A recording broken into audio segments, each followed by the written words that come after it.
السلام علیکم دوستو، مدینہ منورہ میں ایک یہودی عورت رہتی تھی جو حضرت بی بی فاطمہ رضی اللہ تعالی عنہا سے حسد رکھتی تھی۔ وہ اکثر ان کے بارے میں بری باتیں کیا کرتی اور دل میں دشمنی رکھتی تھی۔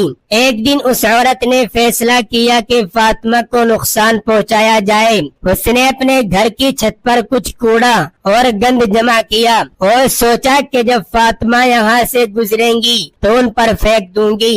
جب بی بی فاطمہ رضی اللہ تعالی عنہا وہاں سے گزری تو اس عورت نے سارا گند ان پر ڈال دیا، لیکن فاطمہ رضی اللہ تعالی عنہا نے غصہ یا بد دعا دینے کے بجائے خاموشی اختیار کی۔ وہ مسکرائی اور دل ہی دل میں دعا کی، اے اللہ اسے ہدایت عطا فرما۔ کچھ دن بعد وہ یہودی عورت بیمار ہو گئی۔ محلے کے لوگ اسے بھول گئے، مگر فاطمہ رضی اللہ تعالی عنہا خود اس کے گھر گئی، اس کی تیمارداری کی اور کھانے پینے کا انتظام بھی کیا۔